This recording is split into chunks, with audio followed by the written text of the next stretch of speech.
আর আমার দ্বিতীয় প্রশ্ন হলো, অমুসলিমদের কিভাবে বোঝাবো যে প্রস্রাব নোংরা, এর ফোঁটা জামা কাপড়ের উপর পড়া উচিত না, এটা তাদের কিভাবে বোঝাবো? আপনার দ্বিতীয় প্রশ্ন, অমুসলিমদের কিভাবে বোঝাবেন যে প্রস্রাব নোংরা, অপবিত্রতায় পরিষ্কার করতে হবে এটা। এখন আমাদের মানুষের যে প্রস্রাব, এটা নাজিস বৈজ্ঞানিকভাবে, কারণ এটা শরীরের বর্জ্য। বর্জ্য মানে যে জিনিসগুলো প্রয়োজন নেই বের হয়ে যাচ্ছে। এভাবে দেখলে এটা নাজিস, কারণ এটা হচ্ছে একটা বর্জ্য পদার্থ। তার মানে এই না যে অন্য সব পশুর প্রস্রাবও হারাম বা নাজিস, বেশিরভাগই হয়তো তাই। আর মানুষের প্রস্রাবের ব্যাপারে যদি বলতে হয়, এটা একটা বর্জ্য পদার্থ যেটার প্রয়োজন নেই। এখন ব্যাপারটা হচ্ছে আমরা ইসলামিক নিয়মে কেন এরকম বলি, এভাবে বলার একটা বৈজ্ঞানিক কারণ আছে। আল্লাহ বলেছেন আমরা বিশ্বাস করি, কেন আল্লাহ বলেছেন, নবী বলেছেন, মেনে চলছি। তবে লজিক্যাল কারণও ভাবতে পারি।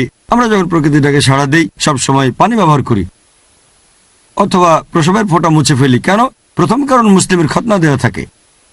খতনা না থাকলে বিভিন্ন অসুখ হতে পারে, প্রেপিউসে জমা হতে পারে স্পেগমা, তারপর হতে পারে হেপাটাইটিস, এইডস হওয়ার সম্ভাবনাও বেশি থাকে। এই সেদিনের জরিপ, যাদের খতনা করা তাদের এইডস হওয়ার সম্ভাবনা অনেক কম থাকে। খতনা করা লোকের যৌন সঙ্গীরও এইডস হওয়ার সম্ভাবনা অনেক কম থাকে, দুজনই। তাহলে এইডস হওয়াটা কঠিন, অসম্ভব না, সম্ভাবনা কম। আবার কারো এইডস থাকলেও তার স্ত্রী সহজে আক্রান্ত হয় না।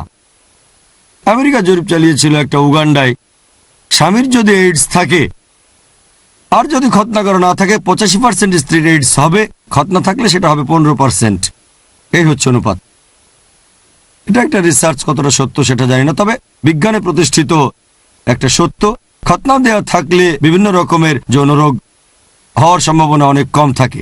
এছাড়াও যদি খতনা দেওয়া না থাকে আর প্রকৃতিটাকে সাড়া দেন, কিছু ফোঁটা থেকে গেলে ইনফেকশন হতে পারে। যদি খতনা দেওয়া থাকে তারপর পরিষ্কার করবেন, পরিষ্কার করা ভালো। এগুলো থেকে অসুখ হতে পারে, রোগ জীবাণু ছড়াতে পারে, অস্বাস্থ্যকর। কেউ বলবে না যে এটা স্বাস্থ্যকর, কোন ডাক্তার বলবে না স্বাস্থ্যকর। হয়তো এতে চলতে পারে, সেটা আলাদা কথা। পশ্চিমারা যখন প্রকৃতির ডাকে সাড়া দেয়, হয়তো ফ্ল্যাশ করে তখন কয়েক টন পানি ফেলে, কিন্তু শরীরে এক ফোঁটাও দেয় না।